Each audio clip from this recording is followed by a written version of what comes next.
Southern California, yeah. Born and raised our DNA. Laugh and cry to what we say. We hit you with that wordplay. 4053. What episode are we on? D, they feeling like baby zombies, all dressed in Abercrombie. SoCal DNA coming in live. 8 o'clock on a Wednesday night. COVID got you sitting inside. Why not sip one and free your mind? Cheap thrills, popping pills, stack cash, spend it fast. Listen to all of those lies as Arjun act like he's surprised. And you know, there's no need to act like I'm surprised because, you know, sometimes when you go to the movie theater, you got that urge to buy something. Maybe some nachos and cheese, some popcorn, maybe an icy once in a blue moon, right? Oh, you are fancy. But you are one fancy with one that. thing that I never get when I go to the movie theater is Bunch of Crunch. And I hear there's a good deal going on right now for Bunch of Crunch. But man, Don, have you ever tried Bunch of Crunch? Is that stuff good? Dude, Bunch of Crunch is the best shit in the world. You have been missing out on life if you haven't had some Bunch of Crunch, man. Well, break it down, my friend. What is Bunch of Crunch? Oh my god. So Bunch of Crunch. All right, have you heard of the Crunch Bar? I've heard of the Crunch Bar by Nestle, yes. Okay, yes, by Nestle, but a strong company. So Bunch of Crunch. Imagine, do you know what they do with Reese's Pieces to the Reese's Peanut Butter Cup? I've just eaten them. I haven't processed them in different ways, no. Oh, okay. So for like Reese's Pieces, they kind of make little M&Ms or Skittles out of Reese's Peanut Butter Cups, right? Okay. Now, for Bunch of Crunch, what they do is you take the core essence of a Crunch Bar, and instead of kind of wrapping it in this enamel or soft enamel sort of coating, they kind of just have little mounds or little asteroids in my head that I like to call them, of just little morsels of Crunch Bar. Wow. So, you know, you can pop them in your head. They're like little boogers that you just knock down. And, you know, they're perfect size. It's solid. And they got a sale right now. You know, if anyone's interested, I think it's only for December 4th, if I'm reading through the comments correctly. It's 15 pieces, which are 3 to 5 ounces. I think Bunch of Crunch they're in the 3.3 ounce size. 15 of those for only $10.50. Wow. So, you know, if you're in for it, you know, I was just looking through the comments again. Another thing is, for a lot of companies, you know, you usually have that white elephant. Might be a good idea for you. You know, you might want to get one of those in there. So I'm thinking about it. You know, thinking about pulling the trigger. Actually, it's not a bad idea. For my company, actually, you know, I joined this company a little over a year ago, right? Yes. And I didn't know this at the time because I joined, like, let's say, around September 14th. Very quickly after that, it was the first Christmas I had at that company. And, you know, because it's small, because it was a startup, you know, they're very much into the gift giving, right? It was only like maybe 10 people in the office back then. So everybody got gifts from the boss. And I was like, wow, I've never seen that before. I've never been in an environment where the boss... And he gave Bunch of Crunch, right? He was giving out Bunch of Crunches, right? Well, actually, he went to Costco and they didn't have Bunch of Crunch for sale that day. It was just some, like, some nice chocolates, some chocolates, you know. But, you know, Bunch of Crunch does sound very good to me now because I do like Nestle's Crunch by itself. And so if it's an asteroid version of that, and you described it with enamel so well, the enamel of my teeth is already starting to show holes. You know what I mean? I'm just saying, man. You could have Astroworld come to you. Oh, okay. You don't have to go to Astroworld. Good. All right. Let's stay safe. Stay safe. I agree. Just get it shipped home. How about that? I love it. And you know, the effortless segue for you, by the way. You haven't lost a step at all. You haven't lost a step at all. You know, Astroworld, man. I remember reading about that. And I thought to myself, man, like, what a tragedy. You know, first of all, I think both of us, you know, our hearts go out to the families of the victims involved. Nobody wants to go to a concert and wind up having that being the worst day of their life. I just wonder, do you think this will cause some changes in general for concerts moving forward? Have you ever had an experience like... Oh, you don't think so? It'll be about No, I think they're going to keep it going. I mean, the only changes I could foresee happening is they'll probably segregate the crowd into the pussies and the non-pussies. Oh, okay. I think it'll be a strong statement if you were to, you know, want to build your street cred. You go to Astroworld and you say, you know what? Going to the non-pussy side. And you know what? You go in without a helmet, go in without any protection. You just go in there and you enjoy yourself. Well, you're I used to think that's going in there without protection, so that's something that no, you're very no, comfortable with. no. I'm definitely on the pussy side. Definitely on the pussy side. I value my life way too much. Way too much. I'm just trying to help people. Like the same with the bunch of crunch with the gifts giving. Yes. I'm just trying to give the information out there as we learn. You're trying to spread the joy, right? And it is the holiday season after all. It is the month of December, and not too long ago, one of our favorite Laker players was spreading something of his own. And COVID. Not exactly. Since this is the first episode we're doing after so long, I think it's only right we talk about one of the biggest stories in the NBA from the last couple of weeks. And of course, this is talking about LeBron James and Isaiah Stewart, the incident that happened in Detroit. Now, Don, I take it you're familiar with the situation I'm referring to, right? Oh yeah, absolutely. Isaiah Stewart comes in, throws the people's elbow on LeBron James, who is resting on the bench as he normally does from time to time, and then it proceeds to go on with LeBron coming up, rising out of the grave, doing a solid sit up, right? Similar to I guess some other people with strong cores, strong company cores, and then proceeding to rock bottom our friend Isaiah Stewart, who may be seeking his first All-Star appearance this year. Some would say. I heard that from VA himself earlier today. Am I recalling this correctly? There's so much there that I don't even know where to start. You know what I mean? It's just blowing my mind right now. Yeah, Wild Turkey 101 brought to you. Is that what's on tap today? That's on tap. Yeah, on tap, straight up. Not even pouring out the bottle. Just on tap. Well, Don is 90% correct. There was an altercation between Isaiah Stewart, the 20-year-old second-year player from Detroit Pistons, as well as, of course, LeBron James, the veteran all-star, and hopefully, the guy that's going to lead us to the finals again this year, but that seems less and less likely by the day, which is something we'll probably get into a little bit later. So the whole incident just happened, during a free throw. Naturally, people were boxing each other out underneath the basket after the ball was shot. And Isaiah Stewart was really getting into the box out. I don't know if you remember the footage, but Stewart, he's not a pushover, man. He's a super, super strong guy. I mean, big dude. Yeah. Yeah, big dude, that's right. And they don't call him Beef Stew for no reason, man. He is. Do they really? People, yes. That's such a solid name. That's a great name. That's a great name. And so Beef Stew was really getting into the king, just, pushing his whole arm into the rib cage of LeBron, almost lifting the king into the heavens. And LeBron was like, you know what? I don't have to deal with this, man. I've been in the league for almost 20 years now. I don't need this second-year player testing me. And so for my recollection of the events, and you could beg to differ, I think LeBron knew exactly what he was doing, and LeBron unleashed his forearm/wrist into Isaiah Stewart's face in almost one swift action, curling away, trying to dislodge his arm from the body of Isaiah Stewart. And after that, let's just say, all hell broke loose. Initially, LeBron kind of came over, put both of his arms out to Stewart like, oh, did I hit you, man? I'm sorry. Oh, you were there? Oh, I'm sorry. You just got in my way of my arm. I didn't even see you right there, bro. And then Isaiah Stewart didn't swing or anything, but people were already gathering around trying to, restrain both LeBron and Stewart at that point. Stewart was restrained more and more, and he was kind of led toward the bench area. Then all of a sudden you start noticing a bunch of blood trickling from the eye of Stewart and from the mouth. And then I'm thinking, wait a second, LeBron probably got him pretty badly now. And it's almost like in a matter of seconds, Stewart was incensed with rage. He started just, hurtling over his own teammates, assistant coaches, and this poor nurse that was trying to help him and put a bandage on the eye, just trying to make his way toward LeBron James.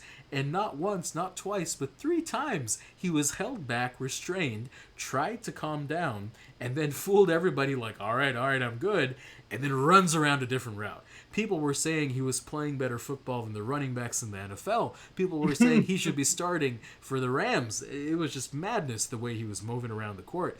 And ultimately, he even ran into the locker room area, and as you guys know, there's a tunnel that typically connects the visitor and home team locker room. He knew about this. And so, since everybody was there on the court blocking his way directly to LeBron, he thought, you know what?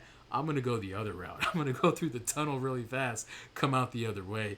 But of course, he was restrained and caught before anything could escalate. Both guys were tossed, and we, of course, know suspensions were levied down by the NBA. LeBron got only 1 game, and Isaiah Stewart got 2. So what I wanted to talk to you about here, Don, was do you think the punishment was fit for the crime? No.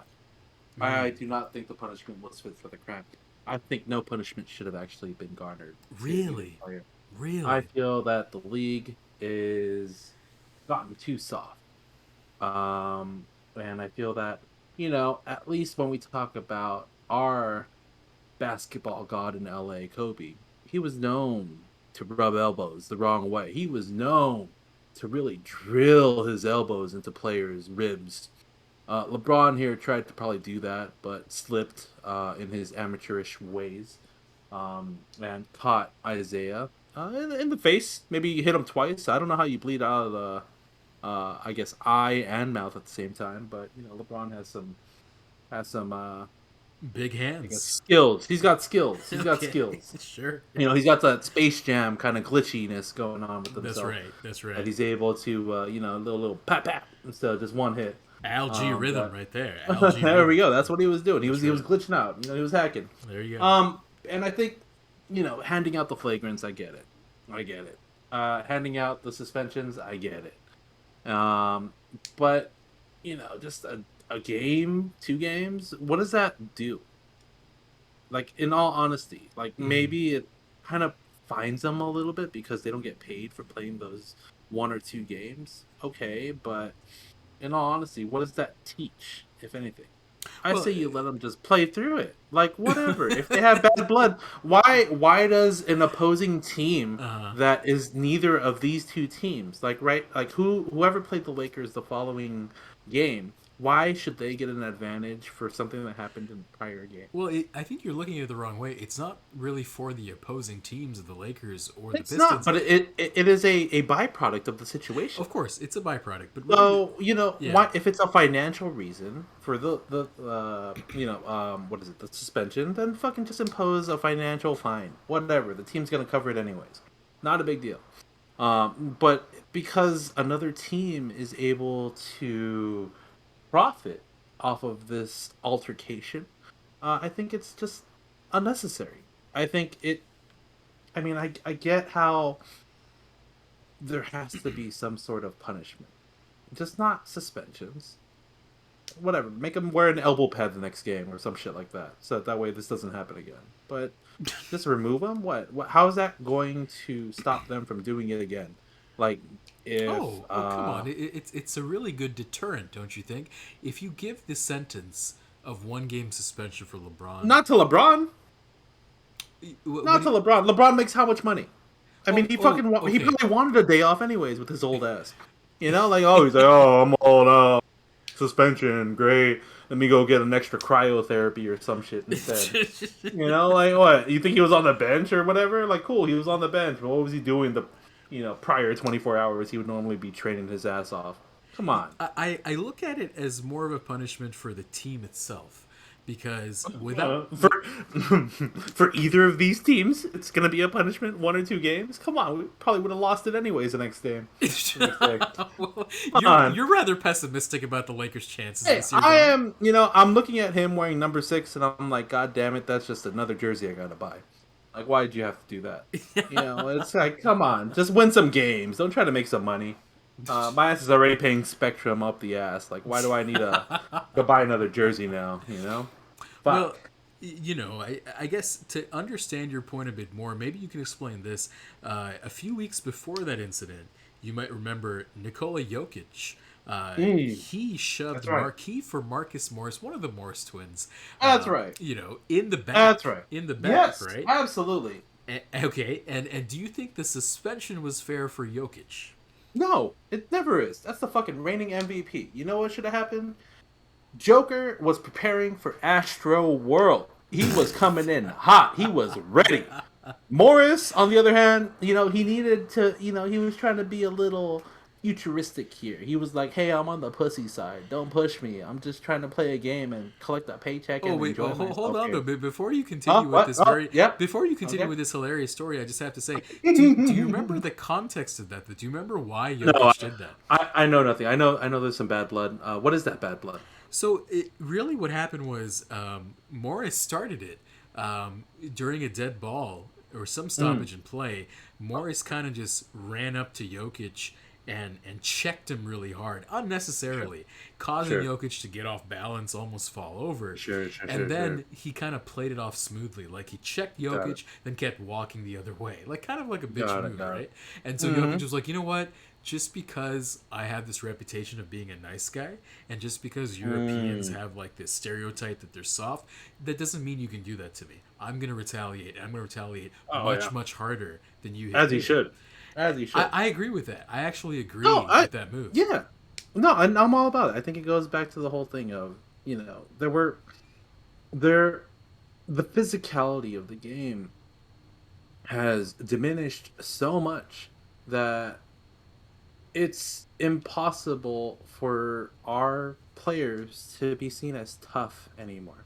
When was the last time you've heard of a tough NBA player? Jimmy Butler. Oh. Yeah, but how long ago was that when he was called tough? He was pretty tough in the finals against the Lakers. Well, that was different. That's because he was cramping up. It was tough because he worked through that. He wasn't listening to the right country song at the time. But I think it goes to the point where NBA players are so soft right now. The physicality has gone down that they have to have these kind of physical outbursts that would normally be spread across the game. When I brought up Kobe before, he would constantly be physical as both a defender and offensive player, whether it be playing dirty on the offensive side or rubbing elbows anywhere he can to make your life damn hard for you if you're trying to shoot on him or pass on him or do whatever on him. So, now all these players are not doing it for whatever reason, because maybe they're getting called for it or they're just not being trained the same way. And when they try to be physical, such as LeBron James throwing that elbow, he doesn't know how to do it correctly, so he glitches out and he fucking hits him in the face twice. I see what somehow. You're saying. I see. And then Joker is like, "Oh, okay, Morris is being rude to me. I'm gonna just blow up on him instead of just beating him down in the post." Right? Because if Joker had Morris on the post, he could do a lot of things with him. He could do a fucking post spin and accidentally elbow him in the ribs. Oh, fuck. Morris is out for a week. Better drop him in fantasy because he's useless anyways. Like some shit like that, right? The game has changed in such a way where people are soft. And when they try to become physical, with the rules set up the way that they are, you can't spread it out as Kobe normally did. You got to just get it in. And unfortunately, that's kind of speaks to probably, something on a more social level. And I don't know how you could pivot out of this. Maybe it's something you're going to have to change up on me. But I think it has to be like, yes. How our world is soft, dude. People are just blowing up. Why can't we just spread the anger? Right? Like, why can't we just be dicks from time to time? Allow our human nature to just get out and, live freely. Why must we suppress our, what's the right word? Primal instinct. Yeah. Like, why not just be what our bodies tell us to be? Why must we accept this softness? You know what it is? I really appreciate this very labored segue that you made. I think I think a big part of it is the politically correct society tries really hard to be accommodating. But why? But by trying so hard to be accommodating, they actually make things more difficult. And sure. It's becoming kind of too much, I would say. I think every day you hear about stories about, people complaining. And it's not the majority that's complaining. It's usually a minority of people, a vocal minority, if you will, that are voicing their opinions about something. and it just gets like a snowball effect, right? Like it could be something as simple as, oh, now when you go to a toy store, there has to be a rack dedicated to gender neutral toys. Have you heard about this? Like No, this it is sounds like bullshit though. it sounds just strange to me. Like, how would you define a gender neutral toy? Like, if I were to ask you that question, what comes to your head? What kind of toy or item comes to your head? Let's say a rubber bouncy ball. No, Okay. wait, rubber is probably too much. So let's just say a balloon. A balloon of some sort. So I don't know if they have balloons in toy sections Uh, anymore. Then you may have to go to Target again and check. fuck. Okay, how about a like a guitar? But that's not even a toy. That's an instrument. That's an instrument. I don't know, like a pencil or some shit. Okay, like well, that. clearly, kids' toys is something you'll get into a little bit later for good reason. Oh, But thanks, man. I'll say this: I think science toys, right? Like you think of those little kits for. Wait. No, but Yeah.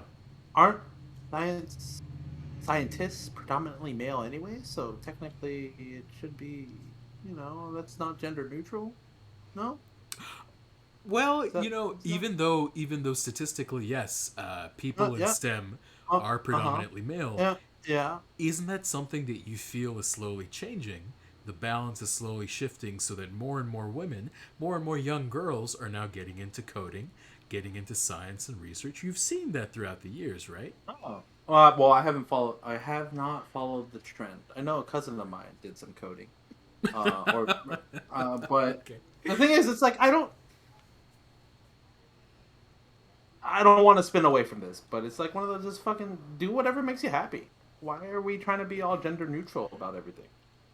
Like, No, whatever. yeah, I mean, I guess the complaint that I was thinking of was why even have a designated gender neutral Yeah. aisle? I think what I remember, like going to a Barnes and Noble, for instance. Yeah, you go to like the kids section and you have some toys that are maybe geared more toward the guys, right? Like you have like the Marvel, Batman, DC superhero action items, the Funko Pops and whatnot. Yeah. But you Yeah. also have like a bunch of toys that are like available for everybody. Science kits is the only thing I can think of.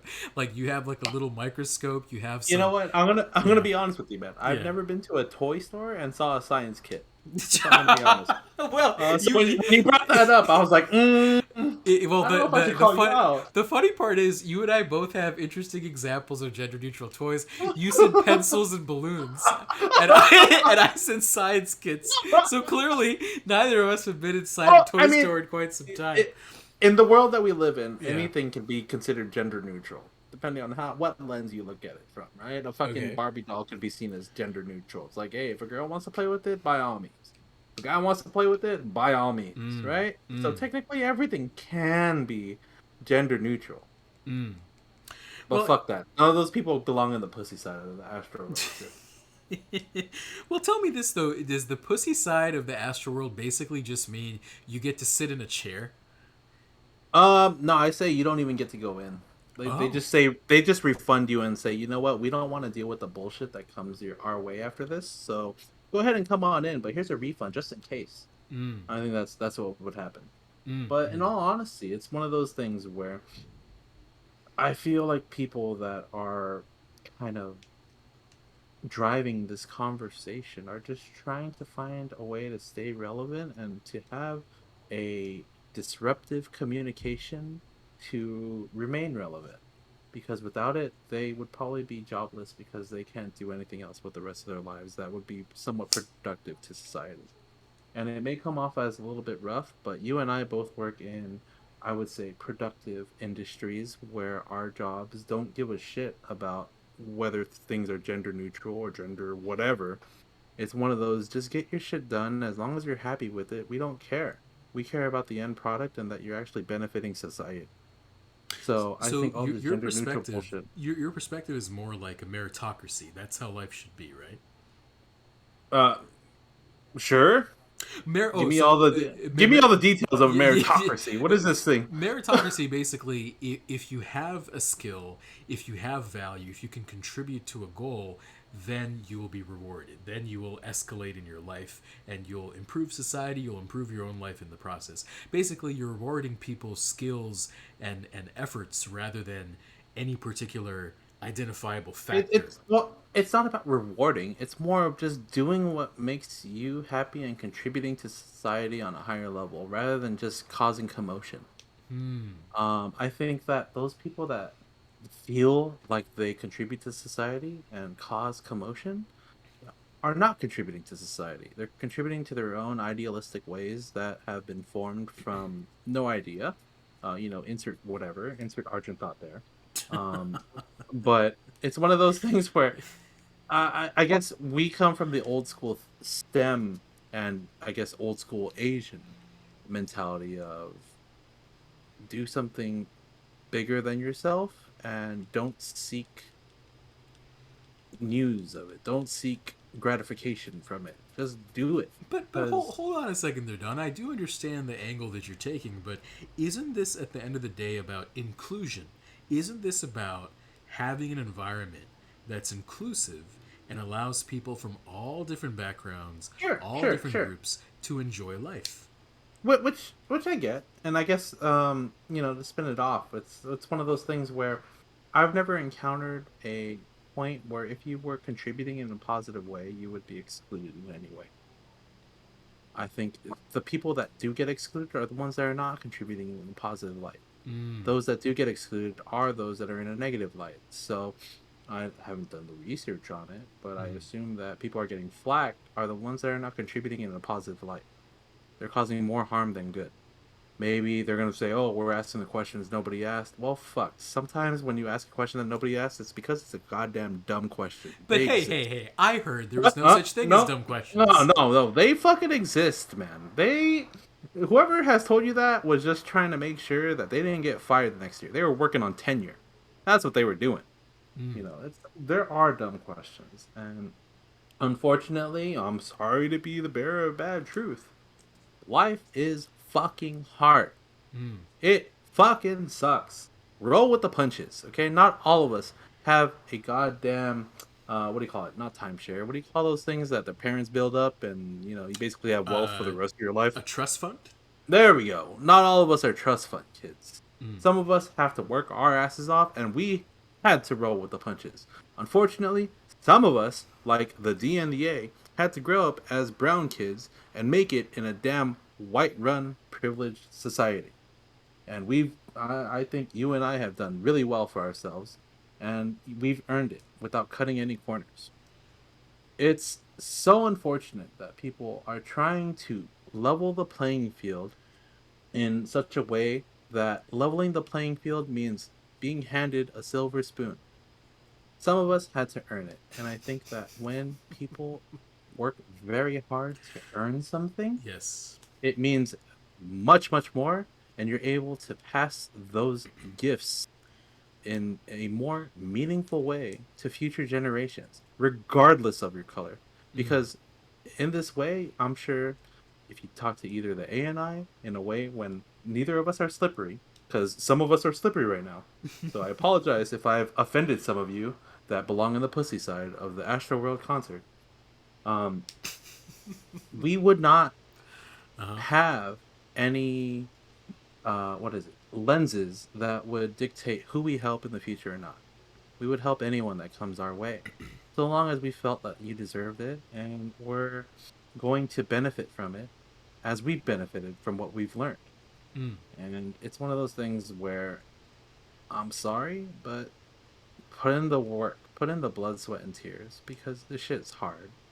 And if we're growing into a world that is run by easy shit, where everything is so PG and everything is A-okay and everyone's gonna be included, that's not how the world works. You think everybody can be a manager? Everyone can run their own company? It's not how the world works, unfortunately. And but hey, I enjoy participation trophies. I enjoy getting rewarded for things just for participating, don't you? Sure, that's what happens when you and I play 2K. I love that shit. But unfortunately, no. Why do we have the Olympics? to see, it's to compete, the best of the best competing, and it's for enjoyment for you and I, who, me, I'm working off a bad knee. It's cold right now, dude. I wake up, my knee is locked. I gotta like massage it to get out of bed. This shit is rough, and I'm only 33 or turning Oof. 33. Oof. Um, I get it. It's nice to try certain things, and I get that, there's a time and place for everything, right? That's why there's multiple divisions in college sports and high school sports and all that. But participation, great. Everybody fucking does it. I applaud it. Thanks for trying. But I only want to see the real trophies. I Mm. want to see who's the best of the best. I don't want to waste time unless I have a personal attachment to someone Mm. to watch something, Mm. right? Because then, like let's say for example, my future son or daughter, Mm. um, wants to play soccer, and isn't in the best league or whatever, and by golly is doing his or her best to score a damn goal, but never does. Hell yeah, give me a trophy for her. Does that? But the thing is, it's like I appreciate it because that's my son or daughter. Doesn't mean I expect you to think the same way, Arjun, because you have no real attachment to it. But wait a There's second now. different. Well, let's get into that. So you would actually want a participation trophy for your child? Yeah, I But want recognition for knowing that he or she has done something in life. but wait a And what I second. mean, what I mean by trophy though is Yeah. more of a memorabilia of, hey, remember that time? Because what I want to do is when the kid reaches my age, I want to be able to look at that trophy and be like, hey, you remember you earned that shit? That shit was useless, huh? Now look at what you made of yourself. Did that get a trophy? Oh, I see. So this is all part of a great metaphor. Of course, it's one of those Ah. things where it's just a stepping stone, and I think at the end of the day, it depends on how you are able to utilize what is given to you. Something Mm. you and I have both had to learn, sometimes the easy way, but more often than not, the hard way in life. Mm.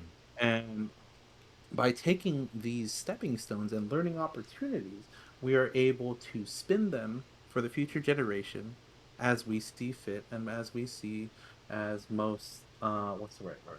Most building, what's the word? Most constructive ways. Okay. So yeah. Oh yeah, give me a participation trophy. I'll look at that and I'll be like, hey, it doesn't beat the 14 karat gold bar I have in the basement, does it? Work hard like me and you get one of those instead of that bullshit trophy that has a smiley face on it. You know? Imagine if people got paid in gold bars. That'd be interesting. That'd be fantastic, man. Like everybody on Friday coming in with a damn safe. Imagine, like, not even like a briefcase with the locks. Like, nah, throw it in the safe, buddy. Throw it in the safe. It's all good. That'd be cool. That'd be really cool. It's interesting how the conversation started about gender neutral aisles in toy stores, and we basically went to participation trophies and how, in the long run, they're just a reminder that they're useless and you're going to accomplish so much more in life than just participating in something. I think so. I this kind of on a tangential note. I'm sure you listen to the radio sometimes. You listen to NPR Sure. occasionally. That maybe not so much. Mm. Maybe not so much for you. I tend to listen to it when I drive back from work. And the other night, are you familiar with the saxophone player Kenny G? Have you heard of him? I have heard of him. Solid haircut. Yeah, solid haircut. And so he was being interviewed by I think Terry Gross or somebody else on NPR. Oh, And that's my guy. That's my guy. Yeah. Terry Gross is a woman. Close enough. Gender neutral, bro. Come on, man. there you go. That's a spin I like. So essentially, the saxophone player Kenny G, he said something that was really interesting to me and kind of stuck with me. He was saying that, you know, he has tremendous self confidence in himself to the point where he has the self discipline to know if he puts in the 10,000 hours to do almost anything that he's interested in, he's going to be fucking amazing at it. And he realizes that sometimes the 10,000 hours isn't going to happen consecutively. It could take him 20 years, 30 years to eventually get good at something. But he knows that he's so good at all things he tries that as long as he puts in the time and genuinely focuses on it, has a discipline, he will get the reward. And from his definition of it, he's been successful every single time, whether it's saxophone, investing in Starbucks, or like flying planes. Apparently, he's apparently a really good pilot, believe it or not. And it's just all these things that he's talking about, and I'm just thinking to myself, man, like that's super impressive to have the mental fortitude, number one, the confidence, number two, and also the discipline. Like, a lot of people can try something. You and I can try, let's say, trying out 2K? for the. Yeah, we can try 2K, but we never make the competition. We never make the tournament. We're not that good. Maybe you are. I'm certainly not. But with my level 66 or level 67 player. But, I look at a guy like Kenny G, who's already ultra successful at saxophone, right? If you ask people all over the world to name a saxophone player, chances are, if they can even name a single person, it'll be Kenny G. For somebody like him to not be satisfied with only being good at one thing, to also explore other avenues, trying to be, if you will, a renaissance man, that is inspirational. I never thought I would say Kenny G is very cool and an inspirational guy, but after that interview, I was impressed. I was very much, like interested in learning more about this guy. And that makes me think, what has Kenny G done musically recently? And of course, the song that comes to mind, maybe you'll recall this as well, is from Kanye's last album. Not the very last one he came out with, but the one before, the one that was very much about his faith, the gospel album, Jesus is King. There was a track on there with Kenny G, Pusha T, and Pusha T's brother, No Malice. I think, together they formed the Clips. I think it was called Use This Gospel. And it was one of the rare songs in hip hop that actually has a saxophone solo for a good 45 seconds. And just think about that for a second. Nobody else has ever done anything like that. And it took Kenny G, Kanye, and the Clips to come together to think, you know what, this is a good idea. Let's include it on the album. And for that reason, and for other reasons about Kenny G, I am, wholeheartedly Kenny G fan from this day forward. Now, I take it, Don, you've listened to some Pusha T recently, right? I feel like you've been bobbing your head a little bit to some of his jams. What songs have you been listening to today by Pusha T? You know what? If I could be completely honest, I try to listen to 40 Acres as much as I can. Still? Not as much as I can, Still? sorry. I listen to it every morning I can on the way to work. Wow. Wow. Right? Now, Well, yeah, go ahead. there are particular bars, and you can say this about any artist, and this just so happens to be 40 Acres for me with Pusha T.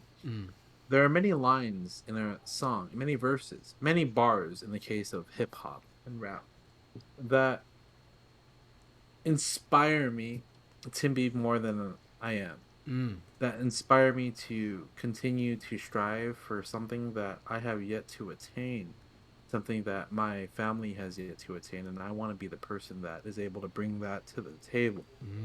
And I think 40 Acres has provided that for me. If I look up the lyrics really quick, Yes. It's all there. It's like straight up trouble world, trouble child. Shit's fucked up right now, and I'm willing to be the one that is a Filipino man running the finance of a damn hospital instead of working as a clinical person as a nurse. Because I guarantee if you go to any damn hospital right now, you could walk in and I guarantee half that nursing staff is 50% Filipino. I decided I don't want to be that person in scrubs. Put me in the damn suit. Yes. For those of us that don't know who I am and what my background is, I could have had, I could have transcended this in and of itself, where I could have been a doctor instead of wearing the scrubs. I could have had a damn white coat. But you know what? In my head, and I guess in this big scheme of things, I said, fuck it even more, as Pusha T would. Fuck it. Being doctor and being on doctor salary isn't enough. Get me to the goddamn top. And that's what I'm aiming for. So another reason why I'm a troubled child. Oof. I'm here to fuck shit up. I'm here to do things that are different. Hey, you got the lyrics in front of you. You got the lyrics. Yeah, right? I do. Yeah. And then if we go, what's up? Go ahead. I wanna hear a little bit from you. I want to hear verse 1. Just get into verse 1 a little bit. No, see, I don't even need it. I'm just gonna whisper. It's like unpolished. Ooh. Unapologetic. Dude, when that shit came on, I think the first time I heard it, I messaged you. I'm like, God damn. God damn. This is my jam. Yeah, man. Right? Yeah, Because man. I feel like, dude, man, how raw is that bar? Mm. It's fucking 2 words. After a beautiful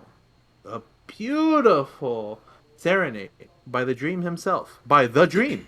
Mm-hmm. Period. Mm-hmm. To say unpolished, unapologetic, Mm. which is why I listen to it in the morning, particularly for this damn opening line. Mm. Because I know I'm unpolished. I'm sure if you listen in the past, 30 minutes, I am for sure unpolished Mm. with my language. I definitely belong on the pussy side. Mm. And I am definitely on the unapologetic side. Mm. So you should throw me in the damn non-pussy side. But you know what? Fuck it. I'm unapologetic. I'm gonna stay where I know I belong. It's one of those songs that pushes me to the limit. Wow. And it allows me to humble myself before the storm I know a day can bring. Mm. Do you have any songs that you listen to? I guess on a what is your hype track when you need a hype track? Ooh, that's a good question. So I haven't looked at my Spotify Wrapped 2021 yet. I haven't looked at that yet. Well, that queue is going to be long. You're probably still waiting on 2019, huh? Is that what you're looking for? Knowing my track record when it comes to digesting music, that's not too far off from the truth. I don't think I have like a particular hype track right now. I haven't been listening to Pusha T as much as I have been before. Wait, it's not what's his name? Alicia Keys' husband. Poison? 1, 2, 3, 4, 5, 6, 7, 8, 9, 10. That one? No, that's not your hype. That's up there. That's certainly in my top five. That's certainly in my top five. But it's funny that you mentioned that. There's this one jingle that's been stuck in my head, and I do have it in my fall 2021 playlist here. You remember the movie Space Jam: A New Legacy with LeBron James, right? Sure. Now, do you remember the part when Dame Dolla shows up in the film? Yeah. As spoiler alert. As basically the time controller guy. Yeah. That's right. That's right. And so during that whole sequence, when they debut him and he's kind of slowing down time, Sure. they play a song by Damian Lillard. They play one of his raps, and the song is called "About That Time," featuring G-Eazy, P-Lo, and White Dave. I don't know who the latter two characters are. I do know. You don't know P-Lo? I didn't know that was a real thing. No, it's that hurts, man. P-Lo is a Filipino rapper from the Bay Area. Oh, is he? Oh, wow. Okay. Well, I didn't know which one was him in the song, but they all sounded good. They all sounded good collectively. So yes, shout out to P-Lo and his brother P-High, who is serving some time in the state pen. So hopefully he gets out soon. Just a guess. I'm not really sure about that last fact. I don't know about that either. I don't know about that either. Not even sure he has a brother, quite frankly, or any siblings for that matter. He's Filipino. I'm pretty sure he does. Yeah, that's likely. That's likely. Maybe in a hospital, nursing somewhere. Shift right now, so don't try to look for him. There you go. He's working hard. But there's just something about that song, and even the chorus is very simple. It's just about that time. It's ready, set, go. So closest thing to a hype track, I would say, is that. And I feel like I'm not a huge Lillard fan. I don't even listen to his other rap songs or anything. Yeah, you don't even try to draft them when you can. I honestly don't. I've skipped on him every single year ever since he was a rookie in the league. But something about that track, I think I found it catchy enough. It's the highlight of the entire album, the original motion picture soundtrack of the Space Jam movie. So that's definitely on my jam list. There's been some other songs by artists that you'd probably not recognize that I've been digging a lot recently. Justin Bieber. Not Justin Bieber, but there's this old song. It's kind of spiritual, I guess, a little bit. Mariah Carey. Not Mariah Carey, although her famous song is playing a lot right now, of course. Oh, hell yeah. All I Want for Christmas Is You, right? Have you heard of this artist called Alicia Myers? Alicia Myers. I have not. So I'm sorry, Alicia Myers. That's okay. I don't know if she's still alive right now. I hope she is. But Alicia Myers had this song from a long time ago called I Want to Thank You from the album Back to Back.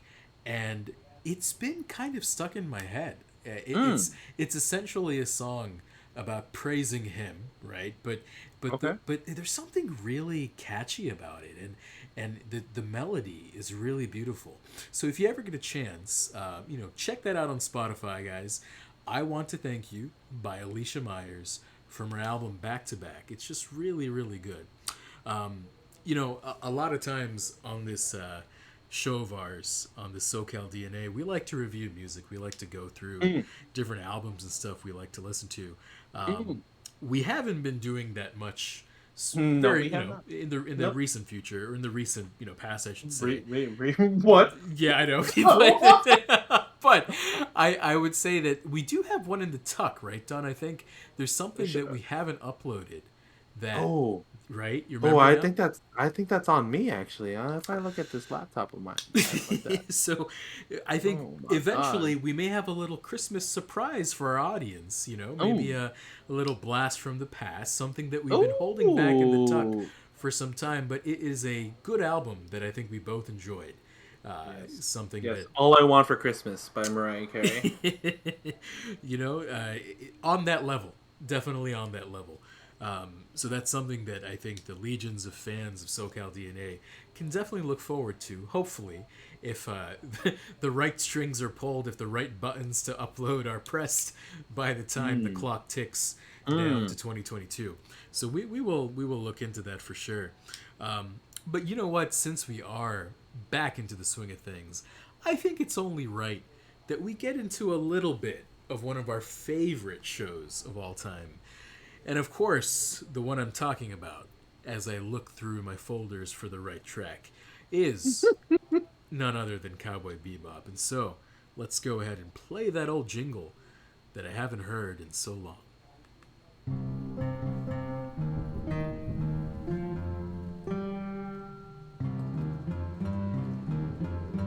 Are we doomed to a cold and heartless future in which computer says yes or computer says no, with the grim finality of an emperor in the arena? Wow, Boris Johnson, coming through strong with that one. Thank you for that. Now, the episode... Thank you for that. The episode that I'm referring... By the way, just a minor tidbit here about BJ, about Boris Johnson. Here we go. I would love to play this on the podcast somehow, but I don't have it queued up. A while ago, maybe a week or two ago, he was at this business conference, and he was doing his usual spiel, his Tory spiel, talking about Tory politics and whatnot. But he forgot his place in his speech, and it was just the funniest thing because you never really see, especially a British politician, a polished, a true master of the English language like the British people are, they never really lose their speech and really can't continue like that. And he was just rifling through his papers. He literally said nothing for like 20 seconds and then said, "Forgive me, forgive me, forgive me," just over and over again. And then, in that same speech, somehow he recovered after bumbling and stumbling through it. In that same speech, he took like a minute to talk about Peppa Pig. Peppa Pig is like this. Love it. You love Peppa. You know about Peppa Pig. Love it. Hell yeah, that's my dude. That's my dude. There you go. So he was asking people like, how many of you have spent time in Peppa Pig's world? Apparently not enough. And then he just started. It was like so random. And he was like, I really like their focus on clean buses and public transportation. And I'm like, what is he going on about? And because, remind you, this is like a business conference that he's at. But in any case, thank you, Boris, for that amazing introduction.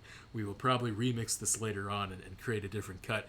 But the episode that I want to talk about, and in all honesty, for both Don and myself, it has been quite some time, several months since we last saw this episode in its entirety. But it is episode number 14, Bohemian Rhapsody. And no, we're not talking about the song by Queen. Nope, not Kenny G either? Not Kenny G either. What we are talking about is a very interesting episode where essentially this, you could say this scientist or this really, really smart engineer from like a long time ago, he was working on this like satellite defense type of, system. And apparently the company wasn't treating him right. He wasn't happy with the direction that the whole project was going. I think he was saying to the company that, hey, it's not ready for public release yet. There's some bugs in the system that I have to figure out. You can't go forward with this. But you know how companies are. If revenue is on the line, if investors are calling, you kind of have to release it as quickly as possible. And so they did. But before they were able to release this defense mechanism system to kind of protect whatever's going on Earth, this engineer was very smart. He kind of put in some, like weird code in there to fool the system into doing things that nobody would expect. And so fast forward now, many decades after that incident, all of a sudden you see these weird carvings on the surface of the Earth from these like, lasers protruding from the orbit of the Earth. So it's like these satellites are all focusing in on the Earth's surface instead of outward, and they're just like shooting lasers and drawing things. And what they're drawing are almost like hieroglyphics, Don. They're like these animal shapes. They're birds and like dinosaurs and whatnot. And people are just like, what is going on? There's some kind of hacking or some weird criminal activity. And so, of course, the Bebop gang gets involved, but lo and behold, the one person who actually finds a way to communicate directly with the perpetrator is Ed. Now, you remember Ed, right? This is the... that's my dude? Exactly. The gender-neutral character of the show, if you will. So Ed is kind of a quirky kid, right? Ed recently joined the Bebop crew, maybe a few episodes back. She's still kind of finding her place. I'm going to say she's still kind of finding her place. Safe, right? That's right. And so she finds a way to start a game of chess with this guy that she doesn't know, but she believes is the person behind the hacking, behind all the satellites going rogue. And they just go on this like epic, week-long game of chess. And man, I'm just thinking, before we continue with the story, have you ever had a chess game that lasted for more than like a couple of hours? I don't think I've had a chess game. What I have had is a league go on where you're supposed to play every 2 days, for example, and you play one game, and I guess in the games world it's supposed to be 2 days, but in my own world in real time it's been about, I'd say, how many months you'd say, about 1-2 months, right? Something like that in our league, something like that, like so. 2 months. I think so. But not chess. Okay. Yeah, I mean, frankly, me neither. I think I enjoy chess. I know Don occasionally plays chess as well with his friends. Doesn't do too well, but that never deters him. He's always very resolute in his conviction that he can one day win a game. I think, Don, your record now is 0-205. Is that right? Well, if you're rounding down, yeah. Okay, good to know. So apparently, Ed is playing this game of chess with this grandmaster, whatever his name is. A lot of things happen with the Bebop crew at this point. They kind of figure out, this is the dude that's behind it. He's kind of hiding out at some old space station, I suppose. But they go into the space station, and it's like a hippie zone, right? It's like everybody's just high. Everybody's smoking something, and they don't really see any real criminal activity going on. And they find that the grandmaster is this old dude that's on the verge of death, and really he's not doing anything that bad. He's just trying to have a good time playing a game of chess. I don't recall all the details after that, but I think, so skipping to the end of the episode, Jet has this really nice explanation that, this guy was just pissed off by the company he worked for, and so he programmed some bad code to make all these satellites go rogue in the present day, and it was really your fault. He's talking to the company now. So unless you give us some cash, we're going to tell your secrets to the whole world. Your investors are going to back out, and your company's going to go down the drain.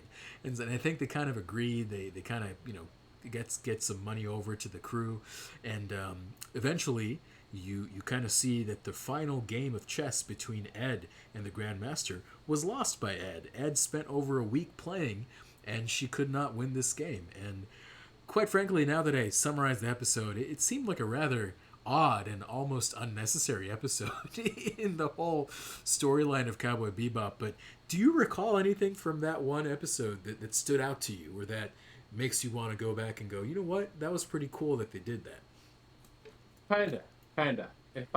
If we kind of allude to what you were saying, it reminded me of this old man who was just trying to pass time and spend it with someone that was worthwhile spending time with. In this case, Ed. And I feel that Faye and basically everybody else was nothing important to me for this episode. All I remember is the old man doing his own thing and saying F you to a company that didn't listen to him.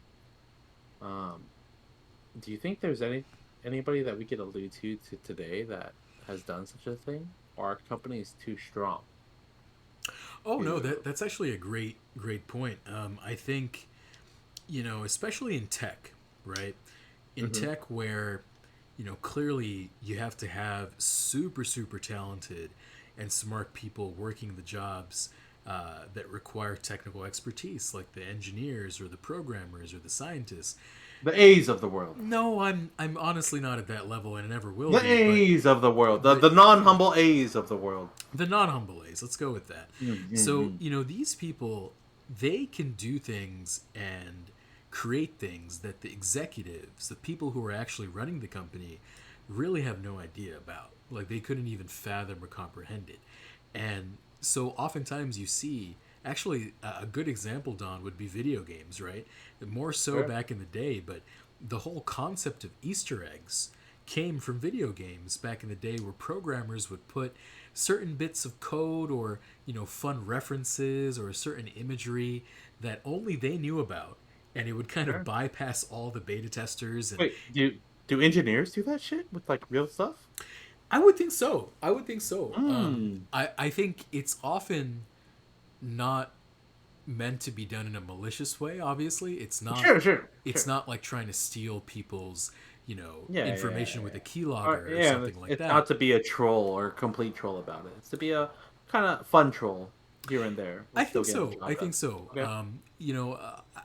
At this point, you would think that everything is checked, everything is validated, but I still feel that there's always these bits and pieces of things that linger around.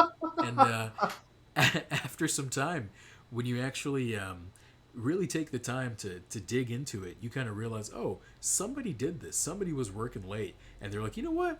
F it. I'm going to include this. I'm going to cover it up a little bit. And why not? Exactly. I think that's kind of fun, from one perspective. But you got it. I think you got it. It makes it personal, man. You're no longer a robot. You're actually including something human into something. Something that's 99% robotic. Yeah.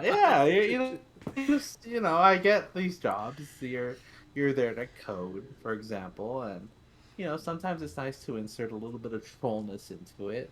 An intelligent trollness, right? Not just bullshit trollness, like intelligent trollness, where, if your code were to encounter somebody of a certain,